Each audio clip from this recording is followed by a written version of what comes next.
Hello, everybody. Welcome to another episode of The Shift with Gina. I'm very excited to have a guest today. It's been a little while since we've done a guest, and today's conversation is going to be a very, very interesting one. We're going to be talking about surrogacy today, which is a topic that I have spoken about many times before on my show.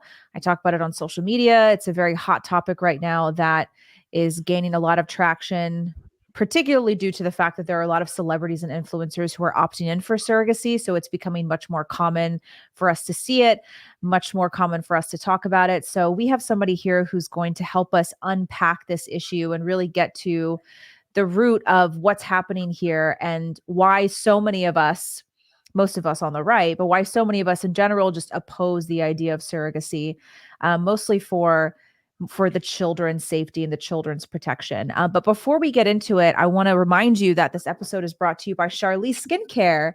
As usual, you guys know I'm very, very particular about what kind of products I use on my skin and my body. One of the things that I think women really make the mistake of is just slathering their body full of endocrine disruptors, and then they wonder why their skin is breaking out and they have hormonal issues. So Charlize Skincare is very, very conscious about what kind of ingredients they put in. I love their serums. We have two of their serums here. The very first product I ever used from Charlize was actually the daily moisturizer. So I use this in the morning if I have to put makeup on. You guys know at night I'm more of a beef tallow kind of girl, but when I have to put on some makeup to start the day, I use that moisturizer underneath, and it's just a really nice light product that's not going to irritate your skin, not going to make you break out. And just as importantly, the founder is aligned with our values. So they're a company that you feel comfortable giving your money to, and it's a win-win because you're getting a great product as well. So you get 20% off if you use my code Gina, Gina. So to click the link in the description, try out any of their products. We got Valentine's Day coming up, ladies. So treat yourself or ask your husband or your boyfriend to treat you. You get a 20% off anything on the website. And if you guys have any questions about the products, please feel free to DM me because this is actually stuff that I use.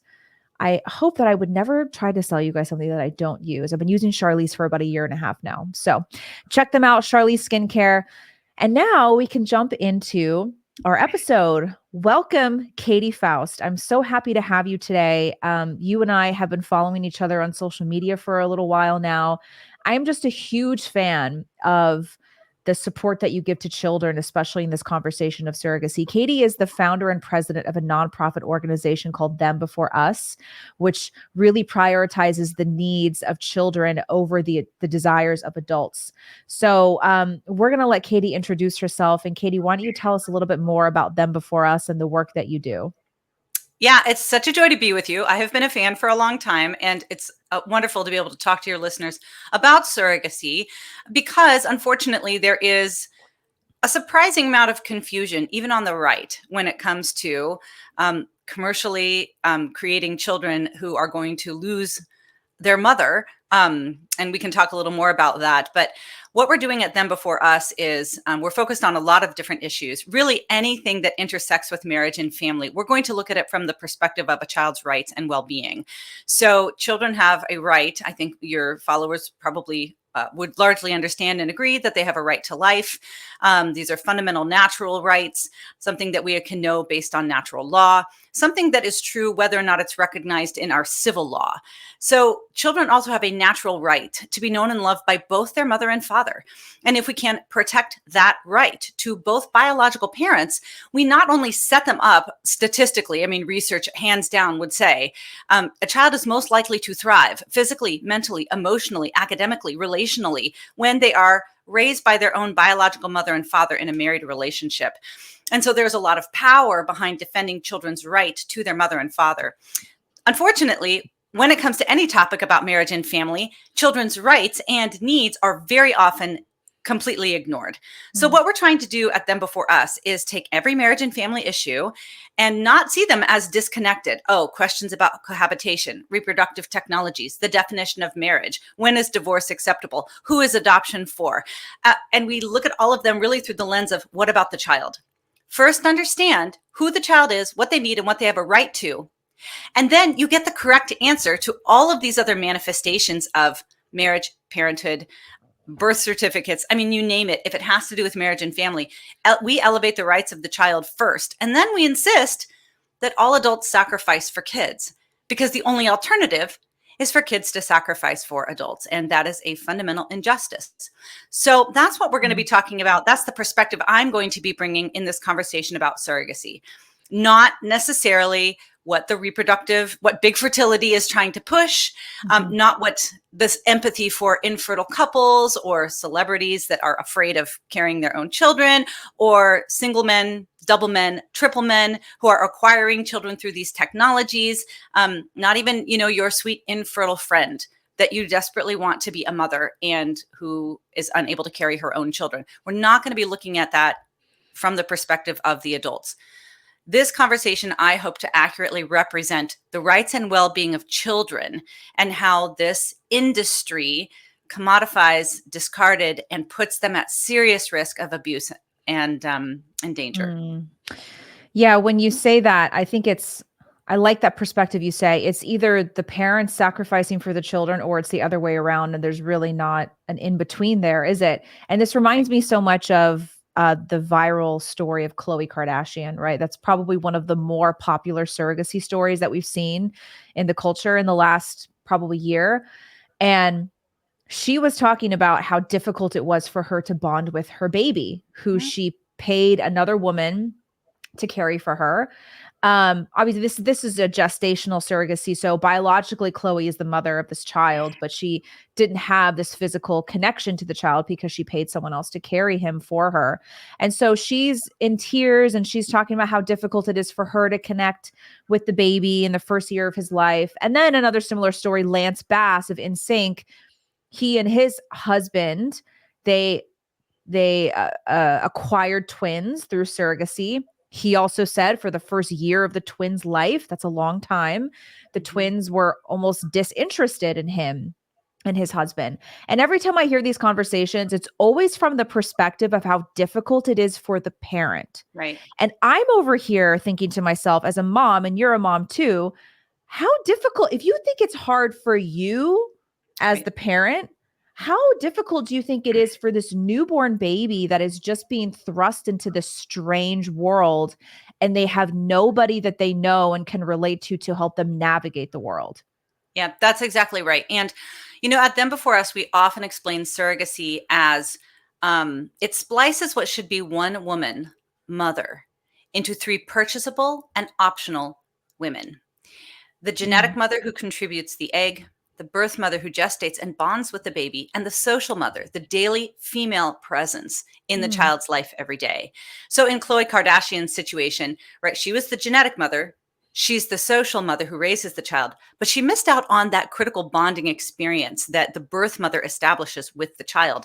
And genetics didn't carry the day there. Just because the child was genetically related to her, she realized, like, hey, that attachment that takes place for 9.5 months, that mattered to me. Now, in Lance Bass's situation, the child lost their genetic mother, they lost their birth mother, and they're being starved of a social mother. And wow. in Lance's own testimony, he said, all they wanted was my mother for the Right. first year. Whenever my mother Mhm. would walk in the door, like, she was the one that they wanted. That's because maternal love is not optional in the life of a child. It's actually critical to their development, and they crave it. It is what we call mother hunger. When children are denied a relationship with their mother and don't have female love in their life, they'll find a way to meet that need. It just tends to be in unhealthy or unsafe ways. Same thing with father hunger. We've got tens of thousands of children created through sperm donors. Many of them grow up in intentionally fatherless homes. Those children experience father hunger, and they will find a way to meet that need through whatever kind of male love and attention they can get, of course, often to their detriment. So these three mothers are not optional. Anytime these three women are not found in the same woman, the child will experience loss. And even in the best case scenario, which you could say Khloe Kardashian's situation was the best case scenario, they still have their biological identity because she's genetically related. They still have that maternal love that they're made for because she's in their life. But they lost the only person they knew at the moment they were born. Her child did, because on that day, the surrogate was the mother. The Mhm. surrogate was the only person the baby knew. It was the surrogate's body, voice, milk, smell that lowered the baby's cortisol rates. Like, it is a losing your mother, or even just being separated from your mother for a short period of time, especially in infancy, drastically increases the stress levels of children, and it is only mom's voice and presence that Mm. drops it. So we are really messing with the fundamentals of what it means to be a human child, even in the quote unquote best case scenario. But in many surrogate situations, the child will lose all three. They'll lose their biological mother, they'll lose their birth mother, and they'll be starved of a mother throughout their daily life. Yeah, and I'm curious to hear a little bit more about how a child suffers from losing, let's just say, like you said, best case scenario when they just lose the birth mother, right? I mean, because we're now people are, they're obsessed with, well, where's the science behind that? Where's the research behind that? Not that we even need science and research to tell us that a child needs his or her birth mother, because that's just one of these common sense things that's just sort of God-given intuition that we can see the way that nature is and nature reveals itself. The birth mother plays an incredibly important role in shaping the child's transition from womb to the world. Mhm. So, I mean, what are really some of the consequences that children suffer from when they lose the birth mother? I mean, you talked about the elevated levels of cortisol, of course, because we've heard so many stories of mothers giving birth in a hospital, and it might be a sort of emergency situation where the child needs to be rushed off to NICU or something. And I've heard so many stories of moms telling the doctor, just let me hold her before Yep. you take her away. Please just let me hold her and put her on my chest. And Yep. more times than not, as soon as the baby lays there, her heart rate regulates. She either stops crying or her crying That's right. lessens, and she's able to relax because she's with her mommy. She knows That's her right. mommy's smell. And this is the kind of physiological, biological, emotional connection that I don't think science will ever be able to fully explain. But talk to us a little bit more about what really happens when you separate that child immediately. Not even like a puppy gets 8 weeks with its mommy, not even a month or two later, when you separate the child immediately after birth. Yep. There is a big outcry on, especially even from the libertarian right, that are like, oh, where's the science? Where's the science? Prove it, prove it. I'm like, do you understand what you're doing? Mm. We have never before, as a species, experienced intentionally motherless children. The fact that we don't have robust studies on this tells you that this is really antithetical to what it means to be human. We've got reams of data on father loss for children, reams of data of children and how they fare when they are not united with their father on the moment that they are born. People are like, well, where's the study on mother loss? I'm like, do you understand that our species actually makes it impossible to do this? It is impossible to lose a relationship with your mother after conception. She is required to be in your life for 9.5 months. And then after that, there are biological systems that are in place to bond mother and child together through breastfeeding and through mother's heightened responsiveness to like infant distress and infant cries, which makes her like respond more quickly to the baby. And so here's the most incredible thing. And this is a huge male female difference when you just want to talk about the importance of that social mother, that women have a lower tolerance for infant cries. They respond more quickly. And that's very critical to children, especially in the first like 6 to 9 months, when, as Erica Komisar says, children don't even have like their own central nervous system. They Mm. cannot regulate their own emotions. They are unable to lower their cortisol level, lower their stress level. Cortisol rises because they are hungry, tired, afraid, wet, scared, whatever it is. And they cannot drop those cortisol levels on their own. The only thing that drops cortisol is oxytocin increase. Babies can't release their own oxytocin. It is released through skin to skin contact, and women offer more skin to skin contact than men simply because of the way our brains are wired. So even in the first couple days of life, the mother is so highly attuned to infant needs. She is going to be constantly, just like you said in the hospital, but give me the baby, give me the baby, give me the baby, right? Dads are wonderful, and dads provide some very distinct benefits to children that we talk a lot about at them before us. But when you want to talk about attachment and bonding in infancy, men cannot and do not do the same thing. They simply don't. So when you cut off that already developed, highly developed bond, and I would say it's more than a bond. Like a lot of us that have had young children, like they go through this developmental stage where they don't actually know the difference between them and the mother. They believe they are the mother. And when the mother leaves the room, the child freaks out because the baby thinks, where did I go? That's, you get that separation anxiety because the child is not yet aware that they are separate people from the mother. I mean, if that's happening when they are 4 months, 6 months, 8 months, what do you think happens when they are physically inseparable from the child for the first 9.5 months? They create something that is like a super bond, like really where they are so closely knit together with the mother that they are one. And if you think about it, it is the only relationship in our experience where we are connected to a human by a literal cord, a physical cord that has to literally be cut. That is how close the mother-child bond is. Now, we don't have a lot of studies of what happens when you separate a child from their mother the day they're born, because historically, babies died. You die when you lose your mother on the day that they are born. It's Mm. only through modern technologies that infants have been able to survive, through the NICU or through formula and bottles. Previously, maybe a wet nurse if you were rich enough. But we have not seen mass mother loss, and certainly not intentionally. But technology has now allowed us to do this. So the people that say, well, where's the study? Where's the science? The fact that we don't have studies tells you this is antithetical to what it means to be a human child. There have been about 4 studies that have supposedly studied the impact of surrogacy on children. And just like all the same-sex parenting studies, and just like all of the divorce research in the 70s and 80s when no-fault divorce was on the rise, miraculously, these studies show that kids love it. There's no problem. There's no difference, right? And that's because all of these studies largely simply survey how the parents think the children are doing versus surveying the actual outcomes of children once they have grown up. But there is a population that gives us some insight into the impact of what mother loss on the day that they are born looks like, and that is adoptees. Mm. So adoptees, many of whom understand this clearly because they also were adopted, especially at birth, experience what they would call a primal wound, right? They have been wounded down to the primacy of their emotional development. They were forced to restart, a 9.5 month process at a time when they could not emotionally regulate, process, articulate the kind of loss that they were experiencing. And so there is an actual book called The Primal Wound that is often referred to as the adoptee's Bible.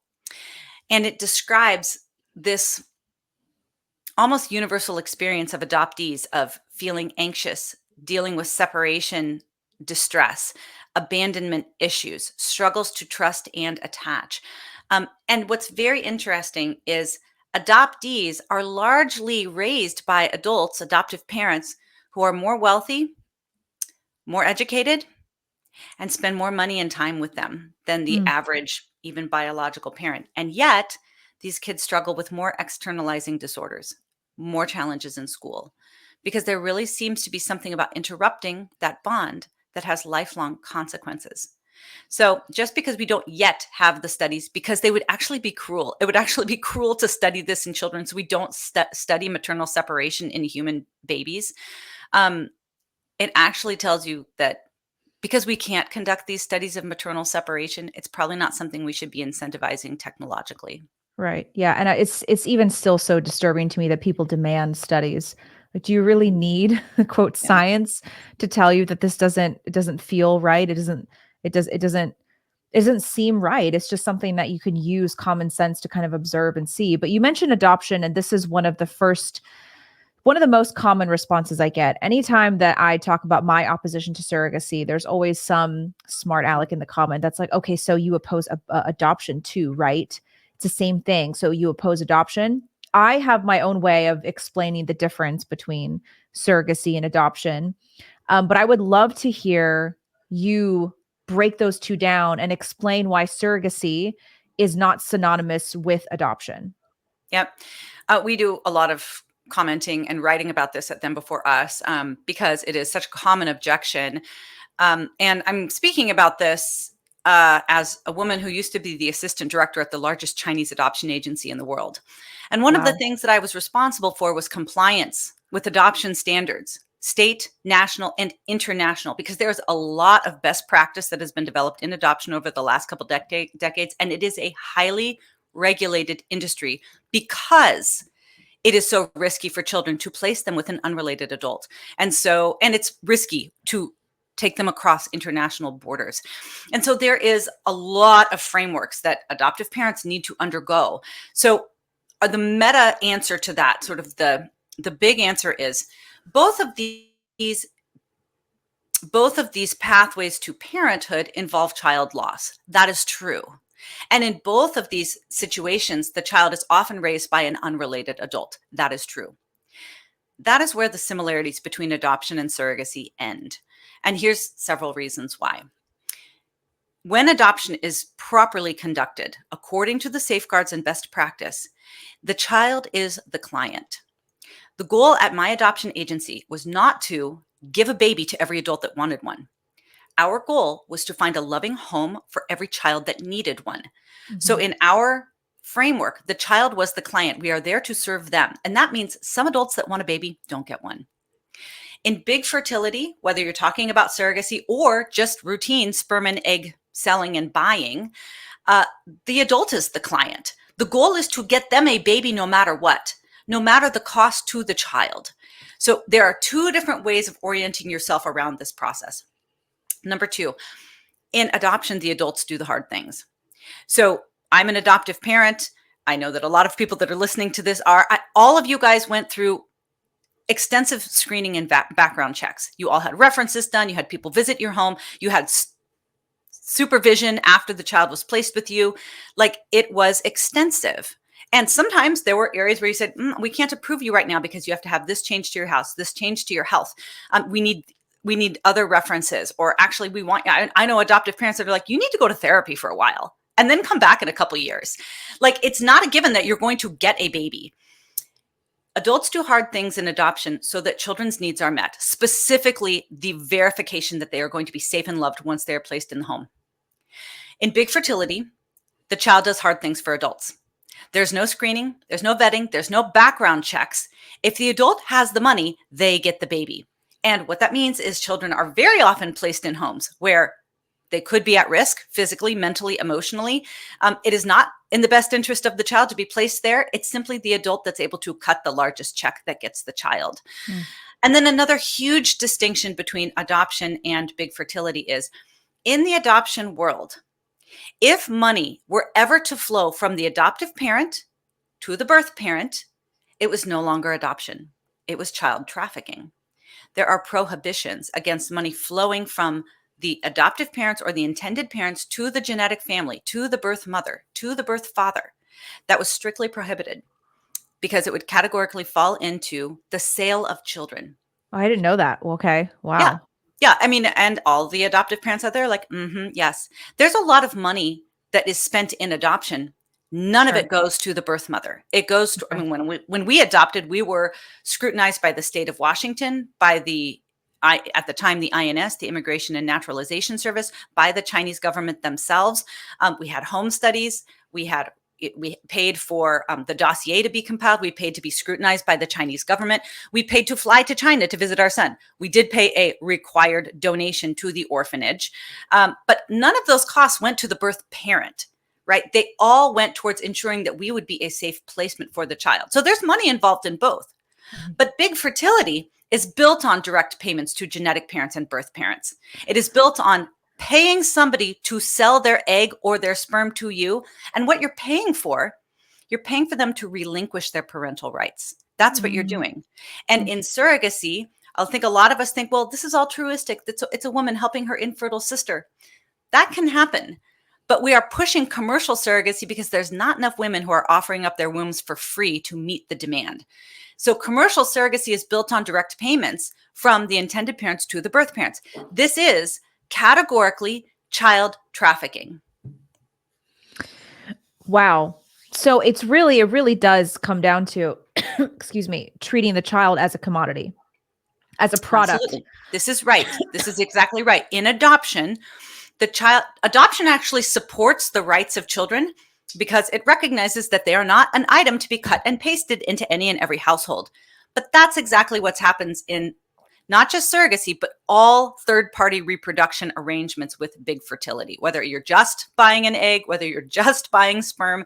Like, nobody's scrutinizing these people. Nobody's making sure that they're going to a home that's a safe placement. Nobody's ensuring that they're going to go to their biological parents once everything is done.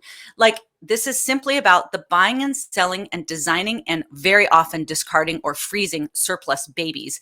And then sometimes gestating them in an unrelated woman to be handed over to people who very likely might take them across international borders and disappear to never be seen again. And this reminds me so much of your latest for the Federalist, Mm. called Meet Five Accused Pedophiles Who Bought Kids Through Surrogacy. And this was just published like probably a week or two ago. And I don't think you mentioned him in this article because, there was no charges brought against him. But there's this very famous YouTuber named Shane Dawson. You probably saw that viral story. He and his YouTuber husband, they went through the whole IVF process and they had 12 embryos. And they joked online in a video about how each of their babies had a barcode.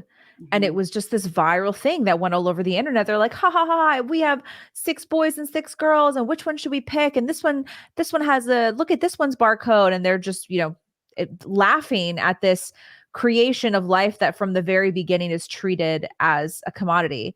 And then turns out they had 2 children via surrogacy. So presumably, very likely, the gestational carrier was different than the egg donor. Of So course. there's another woman involved, of course. And so then they have twins and they bring them home. And this guy, Shane Dawson, has a very long history of sexualizing children. I mean, there's Yes. stuff on video that's incredibly heinous. He has, I won't repeat what he said, but he has joked about raping infants Yep. on his radio show. This guy he had to like come out and issue multiple apologies for his comments about pedophilia. And this is a guy, there's no safeguards in place. There's no rules. There's nobody checking up on him. All you have to do is pay enough money to the clinic to get Mhm. your sperm matched with an egg, and then pay enough money to a woman to carry your babies. And bam, you just get to go home with children. And it That's right. reminded me a lot of this article that you just wrote for the Federalist. So talk about how the fact that there are no safeguards in place, it results in these very predatory people purchasing children and having nobody uh, watch them or supervise them after it's done. Yeah. You know, there are children are vulnerable and very vulnerable. They cannot defend themselves. They cannot speak up for themselves. They cannot articulate what's happening to them. And so the onus is on a just society to ensure that children are raised by adults that are not going to mistreat them. There's 2 main mechanisms that we ensure that that is the case. Number one is a biological connection. We spend a lot of time at Them Before Us talking about why biology itself is the best safeguard for child defense. And you look at yes, there's biological parents, but there's very few children who are abused in the home of their married biological mother and father. The vast majority of children who are abused are raised by their biological mother and her cohabiting live-in boyfriend, because Right. unrelated adults pose incredible risk to children. The other safeguard that we've put in place is adoption screening. So if a child cannot be raised by both biological parents because they cannot or will not do what it takes to protect the child, then we have derived a way, our best shot at making sure these children will be protected, even if they're not raised by a biological parent or both biological parents. And that is this massive amount of adoption vetting and screening. So you can imagine that a child predator who would like to acquire children is going to avoid adoption screening. I mean, a lot of these guys cannot or will not form a relationship with a woman who wants to make children with them, because women do tend to screen out undesirable men or dangerous men. And so these men have not created a child, or were not able to create a child with an actual woman who's willing to bear their child. And the pathway for adoption is probably going to be closed for them because either they had a criminal record or they had sketchy behavior in the past, or if they were to solicit 4 or 5 references, a lot of the people would flag them as maybe not necessarily being the right placement for a child. And so surrogacy actually serves as, if you've got the money, a pretty viable path to have children placed in your home with full parental authority, and then for the sake of wanting to exploit and abuse them. So we don't have big fertility does not have any requirements for like tracking these children.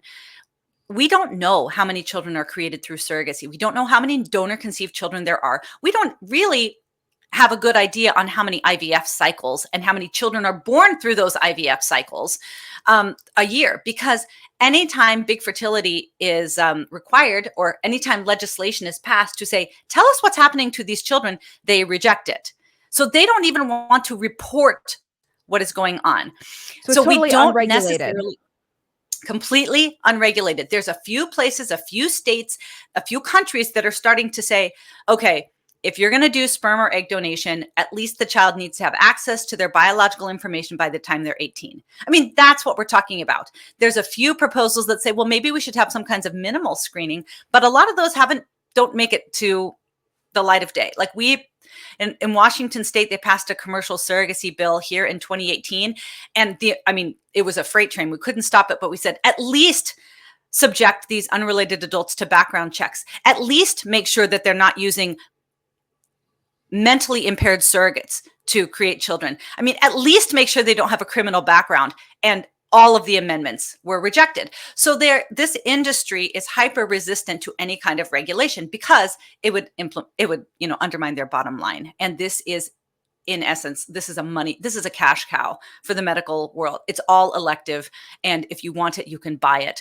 So yes, we already have demonstrated cases of predators who have acquired children for the sole purpose of exploitation through surrogacy.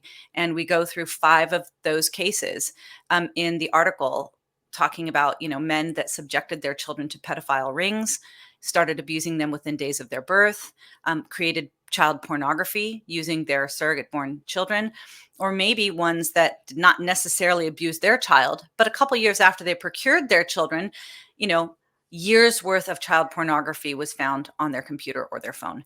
So obviously, if you want to abuse children, if you can't find a woman to make those children with you, if you don't think that you're going to be able to pass an adoption screening, and you've got, tens of thousands of dollars in your bank account, you can have a child placed with you through surrogacy. Oh my gosh, that makes me very sick to my stomach to even hear that. But I think it's really important for people to understand the reality of the industry, because unfortunately what a lot of people respond with, because I think it's people's sort of knee-jerk reaction to think of the compassionate side. They're like, oh, so you think that infertile women should not have children. But like you said, those are very few cases of like a sister carrying the child for her, for her sister because she's infertile. Like that's the minority, right? Mm-hmm. Of these cases of surrogacy. Well, we don't know, because nobody's keeping track. We Exactly. don't know. But I will say that, altruistic surrogacy was legal in New York State for decades. But they passed a commercial surrogacy bill because one of the sponsors said there wasn't any woman in New York willing to do it for free. And I had to go to California because that's the only place that I could pay a woman to do this.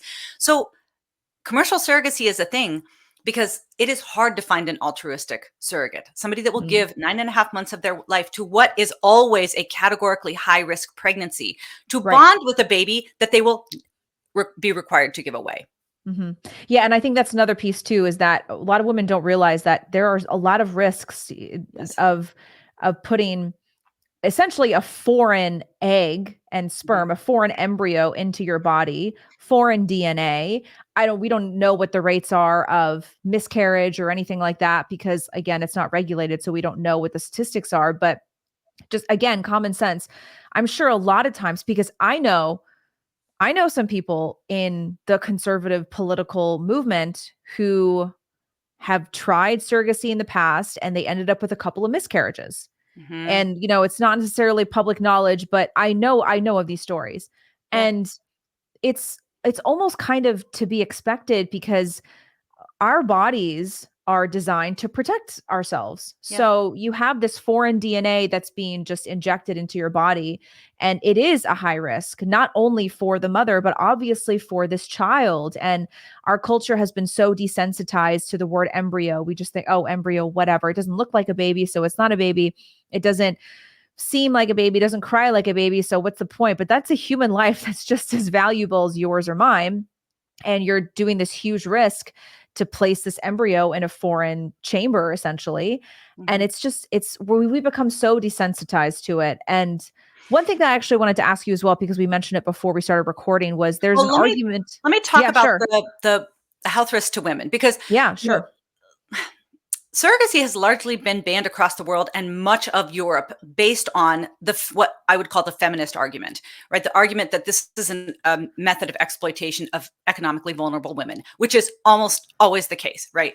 You don't really see a lot of celebrities offering to be surrogates for their housekeeper, but you see quite a bit of the reverse, right? So this is very much a situation of the rich buy and the poor sell.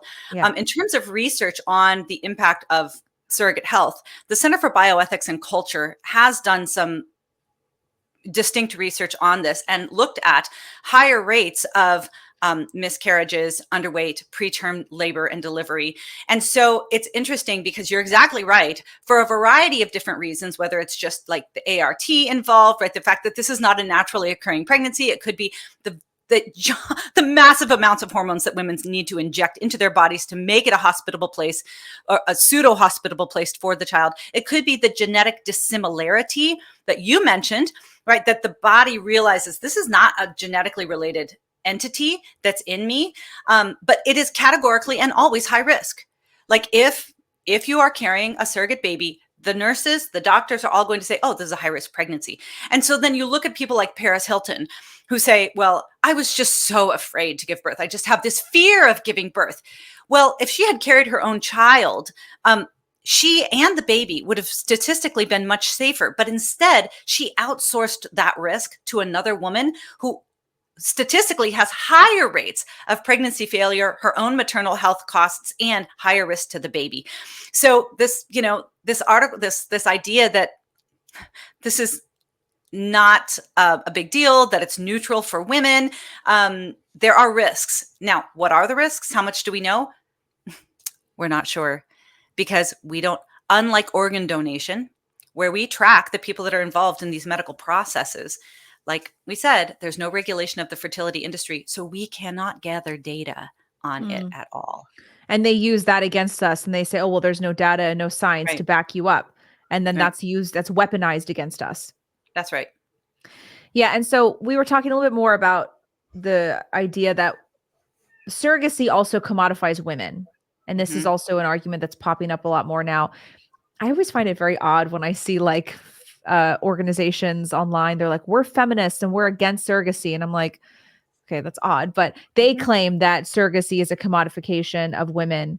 And I want to hear your perspective because you have a few things to say about that. Yeah. So when you look at the numbers, it's true. 25% of the global surrogacy industry right now is headquartered in Ukraine. Why do you think that Whoa. is? Yeah. Why? Because they have low regulation and they have women that are desperate. Their husbands are on the front line. Their husbands have been killed. They are trying to support their 3 children at home already.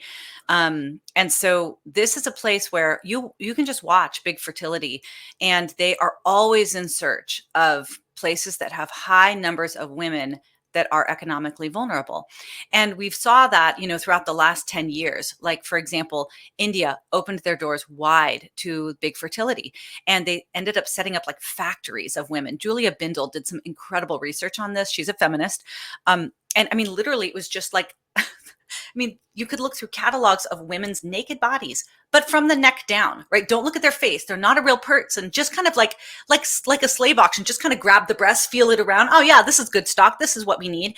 And these women would be separated from their families. It was not about them at all. Oftentimes they were cheated out of the money that they were promised. And it was only a couple years that India realized, wait a second, this is like using women and trafficking children, and they shut it down. And then the same thing happened in Cambodia. And then the same thing happened in Thailand. And then the same thing happened in Nepal, right? Big fertility goes into these countries where women need money. They exploit them. They create custom ordered children. One research paper says it's a situation of brown bodies giving birth to white babies because it's almost always wealthy white Westerners who come over and rent the services of a Nigerian woman and then fly their baby home. So that there are economic realities that skew this towards female exploitation is absolutely true. However, I don't think that that's a strong argument, because whenever I am campaigning, when my organization is testifying against bills that would normalize and expand the reach of big fertility, the other side always brings in the happy intended mother, right? The woman who got the child through surrogacy with the baby on her hip, and she's so delighted. Usually she's the genetic mother. And then they bring in the happy surrogate, the woman who says, I loved this. This was empowering. And now we're best friends. Sometimes they'll bring in a gay couple who will say, well, this was the only path that I had for equality. But we paid, we knew our egg donor. She was my husband's sister. And so the child's going to be connected with their biological aunt, their biological mother, who's going to live as their aunt. And our surrogate is our good friend. And nobody was exploited. And all of the women in the situation were perfectly happy. And so that's true. There's a lot of situations where the genetic mother is very happy to have earned $8,000 for the sale of her egg, where the surrogate did it for free or did it for $40,000 and is good friends with the intended parents and the intended mother, who said, this was the only way that I could have children. And so to me, that female exploitation argument falls apart when the rubber meets the road, because all three of those mothers consent and love it. The problem is children don't consent. No child would consent to being commercially separated from their genetic mother, from intentionally inflicting that primal wound when they are on the day that they are born and losing the only person they know. No child would consent to being starved of maternal love every day of their life. Children do not consent. This is fundamentally not about women. This is about children. This is a matter of human rights when it comes to the child. I think that's a very powerful way to frame it, because there is always a sort of backdoor argument that you can use whenever you're talking about the commodification of women. I always hear the consent argument. Well, this woman consented and it was fine. My response is usually, well, I don't believe in a consent-based morality. I don't Sure, believe that just that's because right. someone consents to it means it's right. But an even more powerful way to approach it is that this is about children. And I think that also takes away from it. It allows us to not engage with the kind of arguments like, well, you just don't want you don't want infertile women to have children, do you? Well, it's not at all about who deserves to have children and who doesn't. This is about protecting children. And Well, children, go ahead. well, that's exactly right. And that's what I meant when I said adults are going to do hard things or children are going to do hard things. Suffering with infertility, that is a massive heartache. A massive heartache. And you can deal with that heartache by purchasing an egg, renting a womb, and then having a child lose their genetic identity and the attachment of their birth mother so that you can be the social mother of the child. But let's just be clear. You're forcing the child to do hard things so you don't have to. Right. And honestly, it's the same thing with somebody who is gay or experiences same-sex attraction. You can procure genetic materials to separate the child from one or both of their biological parents, maybe gestate the child yourself, maybe rent it out, to somebody else. But let's be clear, you're forcing the child to deal with identity issues and abandonment issues so that you can live as you please. The child's doing hard things so you don't have to. And we take that into all the other areas of our work. When you're in a struggling marriage and you're thinking, I got to get out of this. Like, I need somebody that really understands me and gets me. Well, either you do the hard thing of working through your marital challenges, your communication issues, your childhood baggage, getting the counseling that you need, or your children will do the hard thing by living split homes and split Right. lives. In every marriage and family situation, adults are facing very real challenges, but someone is going to do the hard thing. It is either going to be the adult who actually has the brain capacity, the experience, the support to achieve that, or you're going to force children to shoulder the load and do hard things on your behalf. So in our world, in the children's rights world, we say, I'm sorry.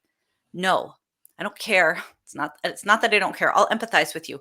But your longing, suffering, desire, identity does not trump a child's fundamental rights. And you need to bend to them instead of forcing them to bend to you. I think that's great. And I think it's perfectly reflective of how our culture generally approaches marriage and parenthood and family the wrong way. I think that our modern Western culture has taught the younger generation, I mean, even older generations too, to approach marriage and motherhood and family as a selfish endeavor, as some sort of like self growth exercise. Like, Hmm. I'm going to get married and have kids because it's going to make me happier. I'm going to get married because it's going to make my life easier. That's not, I don't believe that's how we should be approaching marriage and family at all. That's not to say that, of course, you're going to enjoy family. Of course, you're going to enjoy marriage, but it's not about your immediate happiness. It's not about your self growth. And it's not Right. about how you feel making life easier for you. I think that we need to acknowledge that marriage and motherhood and parenthood, family, it's hard. Yep. It's very difficult, and it's worth it because the most rewarding things in life are difficult and they take a lot of sacrifice. But we flipped everything on its head, and we're now teaching people that your marriage and your family should make you feel happy, should make you Hmm. feel like things are easier for you. And I think that Yeah. results in a lot of dangerous decisions, one of many of which is something like the commodification of children and surrogacy. As long as the adults are happy, as long as you and your husband are getting the baby that you feel like you deserve. Um, it's such a disappointing way to just approach family in general. Yeah. And we talk a lot at them before us about how adults need to do hard things, and that children have rights and you need to conform to their rights rather than making them conform to you. But really, what we're fighting against is this mindset that children exist for us. Mm, And that goes back a lot farther than surrogacy. I mean, honestly, I'm an evangelical, so I don't have any like church teaching around birth control, but it did begin with birth control in terms of, hey, I decide when kids are welcome. I decide whether or not they exist for me. And if I want them, then I can have them. And then that moved into like IVF, right? Well, I'm not able to have kids, or, I've decided that I want them even though I'm past childbearing age, or I don't have a partner, or whatever it is, right? They exist for me. So then it moved into abortion. Right. And now, if I do conceive and I have a child, but it's inconvenient, or I don't want them, or they have a disability, right? All of this tells me that like kids exist for me. If I want them, they're welcome. In fact, if I want them, I can force them into existence, even if it violates their rights, their right to life, their right to their mother and father. I can force them out of existence if they're inconvenient or unwanted or disabled or defective through abortion. And so now, like, this choice to live a purposefully child-free life, even if you have a husband, it's still that same mentality. They exist for me. If it advances my happiness, my desire, my fulfillment, my goals, then maybe one or two. mm, And we have to completely reconfigure how we think about everything. Children don't mhm, exist for us. They are not accessories. They are not items of validation. We exist for them. Adults exist for children. And we have to get this right, because if we don't, it is a mentality of injustice. It will always force the weakest in society to sacrifice for the strong. And that is always a system of injustice. mm. So, what do we do moving forward? I mean, as people who kind of watch along in horror and see all of this happening around us, and we don't see any regulation, and it can be quite discouraging, especially for mothers. What can we do? The number one thing is you have to become an expert. You need to know more about this than everyone else. You need to know how to respond to well, there's no research, and well, it doesn't matter, or mothers are optional, or kids just need love and safety. They don't need a mom and dad, or biology is irrelevant, or this is really just a way to give infertile couples the children that they want. You actually need to know how to respond to all of those things, and I'll tell you why. Because the stakes are high. The stakes are very high. Right now, there's not a lot of people using surrogates because it's still fairly cost prohibitive. I mean, it's more and more, it's being pushed, it's being promoted. We have entire organizations that are going around the globe putting on conferences specifically for gay men. It's called Men Having Babies. And the whole purpose is to make motherless children for single, double, triple groups of men. I mean, but we don't know the exact numbers, but it's probably in the several thousands per year right now. That is going to drastically increase just through more permissive surrogacy regulations. But also, we've got things like artificial wombs on the horizon, which is going to truly create factory floors of custom ordered children for anyone and everyone. We are about to see the unfolding of, we are seeing now, but we are going to see on a grander, larger scale, the unfolding of massive human rights abuses. So if we cannot get things right now, if we cannot fight against this now, it does not get better. It only gets more dystopic. So we've written a lot about this at Them Before Us. We have an entire chapter in our first book, Them Before Us, Why We Need a Global Children's Rights Movement on Surrogacy. We go in depth into the distinctions between adoption and surrogacy, which you need to be able to respond to. But this is a categorical no. There is no situation, there is no surrogate arrangement that is neutral for children. It will always harm them. And so we have to reorient our mindset away from, oh, but I have so much empathy for my gay brother who would be an amazing dad, because he probably would.